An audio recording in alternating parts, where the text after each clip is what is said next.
jumpa lagi dengan kami Rumah Pers Jogja, ruang informasi dan jagongan publik. Nah, dalam kesempatan kali ini obrolan publik akan mengulas terkait dengan keberadaan masjid yang unik. Apa namanya? Yaitu masjid ini bernama Masjid yang merupakan nama pahlawan terkenal, yaitu Pangeran Diponegoro. Tapi bukan Pangeran Diponegoro, nama lain dari Pangeran Diponegoro, yaitu Masjid Ontowiryo. Dalam kesempatan ini kita langsung saja sudah hadir dalam forum ini, dalam forum podcast Rumah Pers Jogja ini, yaitu Bapak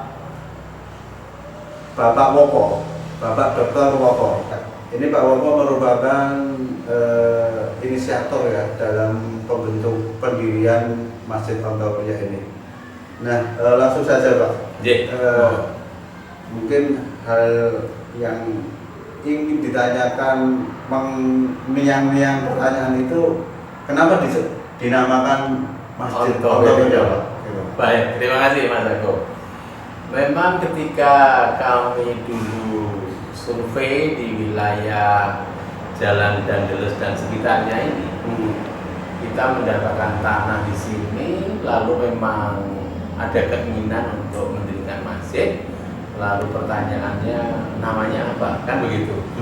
Lalu kita melihat di depan masjid ini ada Jalan Dandeles. Lalu jarak 200 meter ke belakang itu ada Jalan Diponegoro. Nah, Diponegoro ini kan merupakan pahlawan. Ya. Lalu kita akan ambil juga namanya, apakah Masjid Diponegoro. Lalu kita diskusi dengan teman-teman tim waktu itu, bagaimana kalau kita ambil nama mudanya dari Diponegoro, Pangeran Diponegoro, sehingga sepakat kita ambil nama mudanya Pangeran Diponegoro, yaitu Pangeran Ontowiryo, yang kita ketahui itu juga pangeran dari Keraton Mataram, Yogyakarta. Iya. Sebagai ulama juga ya? Beliau sebagai ulama dan panglima perang. Nah, ini kan menjadi luar biasa. Karena di depan ada Jalan Dandeles yang merupakan perlawanan dari Diponegoro ini. Ya kita pilih Dandeles atau pilih Diponegoro, ya pilih Diponegoro. Kira-kira itu Mas Agus. Spirit apa yang ada dalam bangunan Masjid Ontowiryo ini dari Ontowiryo itu Pak?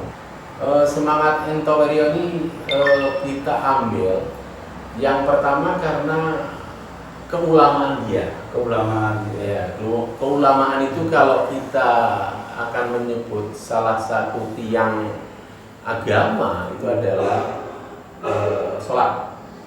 Nah, sehingga spirit sholat ini kita diskusikan dengan teman-teman bahwa ada bentuk lah yang bisa kita tangkap bahwa itu adalah wujud dari orang sujud. Sehingga kita tempatkan menjadi atapnya Masjid Ontowiryo. Yang kedua, kehebatan Diponegoro atau Pangeran Ontowiryo itu kan ada di kerisnya ya. Kita ketahui saat ditangkap itu kerisnya kan dilepas gitu. Sehingga dia betul-betul kelihatan waktu itu. Nah, ikon atau kehebatan Masjid Ontowiryo ini adalah kerisnya Diponegoro atau kerisnya Ontowiryo itu sendiri, yang kita transformasikan ke minaretnya. Ya, nanti kan bisa dilihat itu. Minaretnya itu berbentuk keris ya. Dan ini multifungsi juga.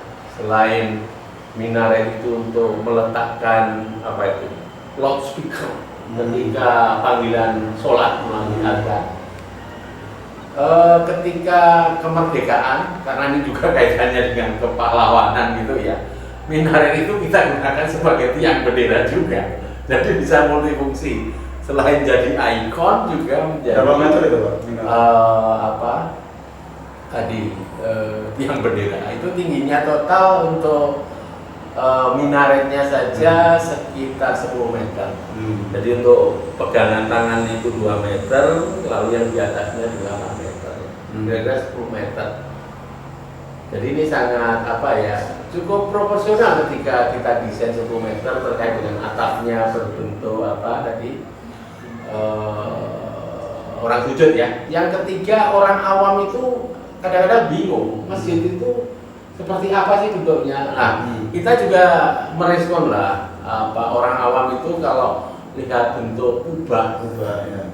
itu kan asosiasinya aspek masjid juga, masjid, ya. elemen dari masjid ya, elemen.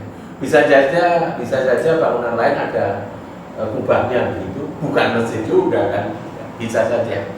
Tapi masyarakat awam kita respon bahwa nanti kita akan buat kubah kecil lah sebagai penanda juga bahwa itu masjid gitu. Walaupun pintunya di sini sudah cukup jelas lah, ada bentuk lengkung juga yang berkesan komponen dari sebagian arsitektur Islam. Ya. Walaupun itu juga lengkung itu juga. Kalau ini kan sudah menjadi ciri masjid juga apa? Ya tergantung orangnya. Kalau kami kan dari desainer mencoba untuk menampilkan sesuatu ya. Sesuatu yang beda. Ya, ada konsepnya tadi ya. Jika orang lain bisa menangkap, alhamdulillah. Kalau tidak kan dia meraba-raba ini. Karena bisa saja dia lewat ini kayak opo ya kan gitu. Belum tentu menduga itu masjid. Karena elemen sujud di atas itu belum bisa mewakili. Oh itu kan pakai imajinasi. Kalau arsitek bisa ya. Arsitek atau seniman dibawa ke sana bisa lah. Tapi kan harus pakai waktu untuk melihat itu, harus direnungkan gitu loh. Karena ya Bang, di arsitektur di masjid di Indonesia itu kan biasanya kalau nggak model Pak, joglo. Ada juga yang model-model tajuk itu namanya. Tajuk Pak. Ya, arsitektur Jawa masjid itu adalah bangunan atap tajuk. Tajuk ya. Secara khusus. Ya kayak drama itu, rumah dan sebagainya itu kan tajuk. Terus juga yang model kubah ya Pak. Kubah yang Timur Tengah. Dan yang ini model apa Pak? Ini ya tadi menutupi kontemporer saja. Kontemporer ya. Yang penting kan punya konsepnya. Punya konsep ya. Sebenarnya kan nggak ada batasan masjid itu harus A, harus B, itu kan nggak ada. Tidak ada ya. Tapi bagaimana mendesain agar punya tujuan tertentu lah ya, bisa ditangkap, syukur bisa dipahami kan begitu. Kalau dari sisi sejarah awal mula pendirian masjid ini Pak, bisa dikisahkan dulu. Pada tahun 2017 alumni sekolah SMP sama SMA kan punya grup ya, punya grup WA. Ya kita mikirlah ketika bandara itu dibangun, apa yang bisa kita kembangkan di Jalan Dandeles yang jaraknya tidak terlalu jauh dengan bandara. Sehingga kita berpikir juga bagaimana kalau kita merespon perkembangan bandara itu dengan adanya jalur Dandeles ini, bagaimana kalau membangun masjid, karena kan ada unsur transit, orang lewat ingin mandi, ingin sholat dan sebagainya, sehingga tidak hanya kita berpikir untuk membuat masjid tapi juga rest area. Dan itu disepakati, kita reuni, lalu memutuskan untuk membangun masjid. Di dalam reuni itu kita ngobrol memang, cari tanahnya di mana, apakah di jalur Menoreh, apakah jalan Jogja Purworejo, apakah jalan Dandeles, karena kan jalannya dari bandara cukup dekat gitu kan. Semuanya kita pelajari. Lalu waktu habis reuni malam hari kita sebagian melanjutkan ke reuni, kita pulang untuk cari lokasi, dan akhirnya kita wirawiri dapat sini lah. dapat informasi dari Pak Kepala Desa di sebelah barat sana menginformasikan ada tanah yang dijual. Lalu kita diskusikan harganya berapa, luasnya berapa dan sebagainya. Kita beli tanah bertahap. Yang pertama kira-kira ada berapa? Kira-kira 700 meter. Lalu yang kedua tambah lagi sekitar 600 ya. Total 1246 kira-kira itu. Nah, setelah mendapatkan itu kita bikin konsep tadi. Tapi yang jelas peran dari WhatsApp tadi untuk reuni, ngobrol dan sebagainya untuk membuat konsep masjid sangat luar biasa.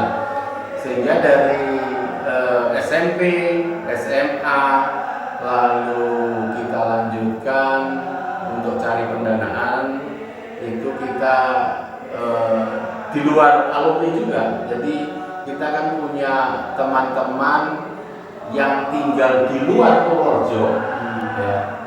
Tapi dia orang Purworejo yang tinggal di luar Purworejo kan banyak itu. Nah, melalui alumni kita punya jaringan itu, sehingga dana bisa dikumpulkan. 2018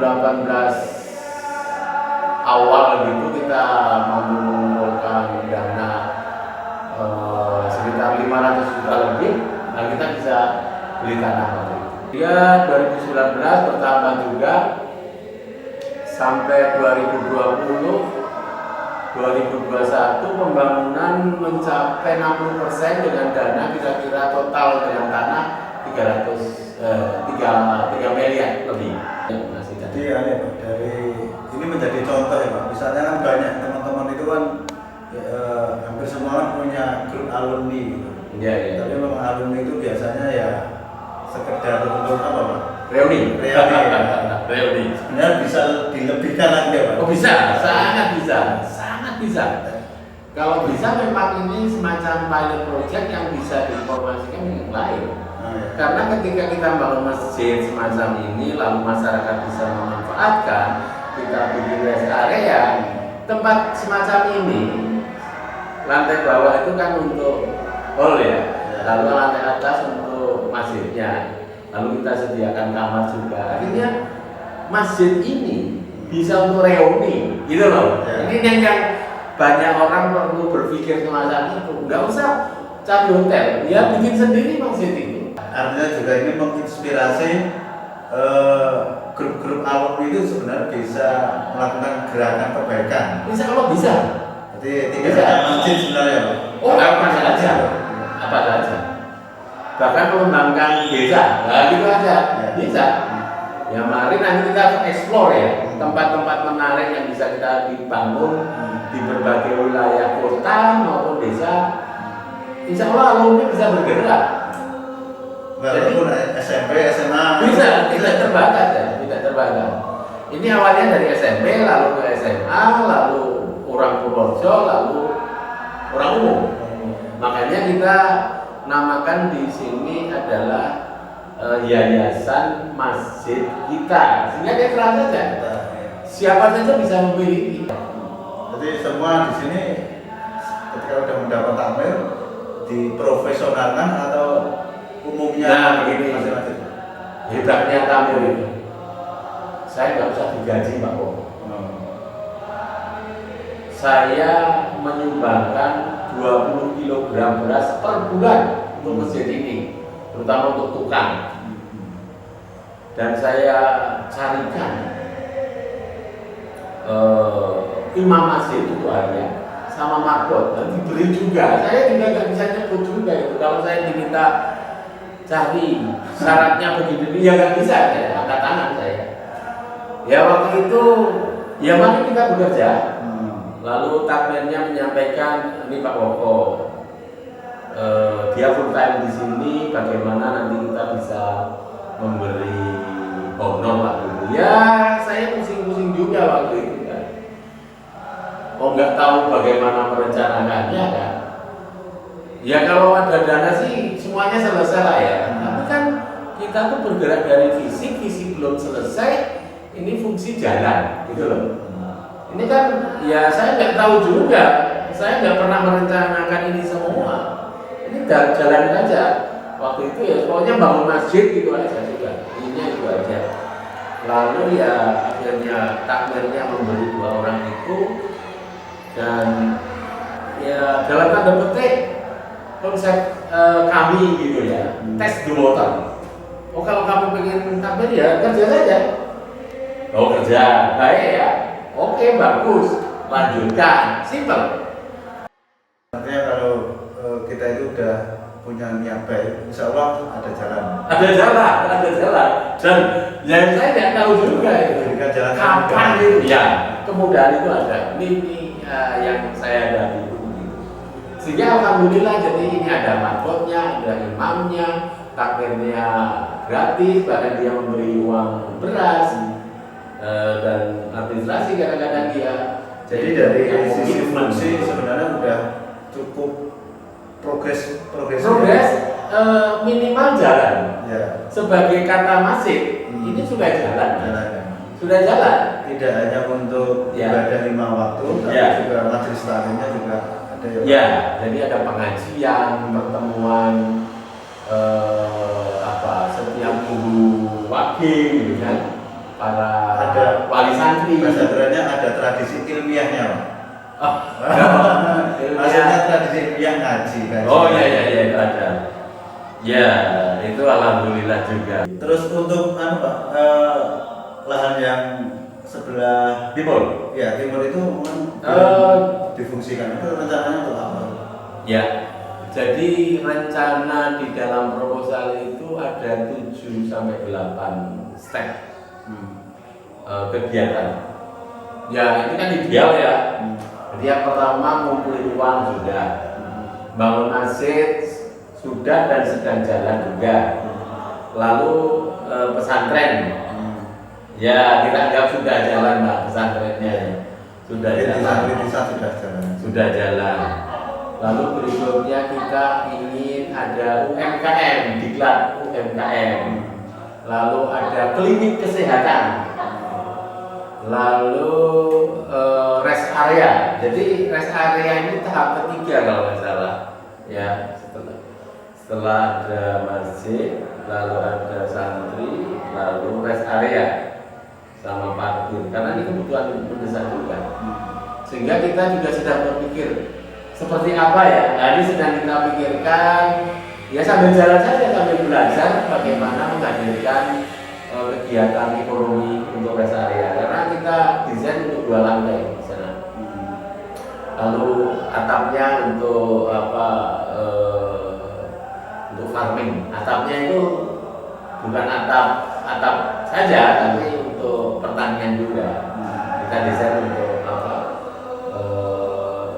rest area itu ada minimarket, ya, lalu ada rumah makan, ada ATM, ya, bahkan ada yang mau mini kata mini.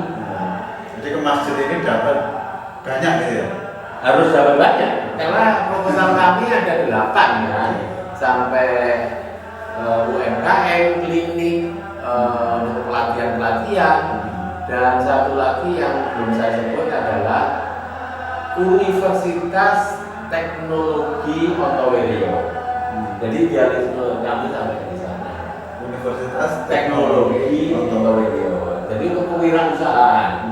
Jadi rencananya juga di sini juga. Untuk tanah kan kami belum punya. Ya dapatnya di mana? Ya mau saja. Yang penting kita minta dan berusaha aja. Letaknya di mana? Moga-moga diberi Allah. Itu ke depan ya Pak? Oh iya, karena kita sudah tulis itu. Terus apa Pak harapan ke depannya Pak? Setelah masjid ini berdiri, nanti semua sudah komplit, rest area sudah komplit, UMKM juga ada, klinik sudah ada. Harapan saya ini menjadi pilot project lain untuk di tempat lain. Mungkin saya belum pernah cerita ya. Saya itu sekolah S2 di Kanada tahun 92 sampai 94. Saya itu mendesain bagaimana menghubungkan objek wisata di kawasan Gombong Selatan. Kan banyak wisatanya itu. Titik-titik kita hubungkan walaupun jalannya itu di sana pegunungan. Dari hasil studi itu artinya apa? Dari titik ke titik itu bisa dihubungkan untuk aktivitas wisata dan kegiatan ekonomi, sosial ekonomi. Kalau dari kawasan satu dan kawasan yang lain juga bisa dihubungkan. Sehingga kawasan selatan-selatan ini sama utara saya hubungkan. Rekomendasi saya adalah pembangunan regional, menghubungkan titik satu dengan titik yang lain. Itu saya pelajari. Itu optimis ya Pak? Karena ini kan istilahnya babat alas ya Pak? Ya. Babat alas. Bapak menangkap pembangunan bandara, kita direspon seperti ini. Iya, betul. Tapi ini kan wilayah yang baru Pak. Dalam arti baru itu memunculkan apa ya Pak? Spot-spot pertumbuhan ekonomi baru. Betul. Berbeda dengan ke arah Jogja. Gitu. Yang sudah mapan gitu. Yang sudah relatif sudah. Iya. Ya ini justru tantangan kami bagi kawasan pinggiran dari Yogyakarta. Tantangannya bagaimana bisa memberikan kontribusi terhadap pembangunan daerah. Sekalipun kami di Purworejo pembangunan bandara itu di Yogyakarta, tapi itu tantangan kami bahwa kami bisa ikut berpartisipasi dalam pembangunan regional di kawasan selatan-selatan. Ini kan cukup menarik tantangan itu, sehingga ya kami bermodalkan melangkah saja sebenarnya. Sebenarnya kan pemerintah daerah juga punya banyak peluang untuk potret-potret titik-titik pembangunan yang bisa dikemas ya. Saya kira itu tantangan menarik untuk pembangunan regional. Saya kira itu Mas Agung. Oke, baik. Terima kasih Pak. Pemirsa, demikian jagungan publik yang mengulas tentang keberadaan Masjid Ontogerio di Jalan Dendels, Purworejo. Saya kira pemirsa sudah mengetahui hal-hal yang membuat penasaran, dan semoga semua apa yang menjadi penasaran pemirsa sudah terjawab di obrolan tadi dengan Pak Woko.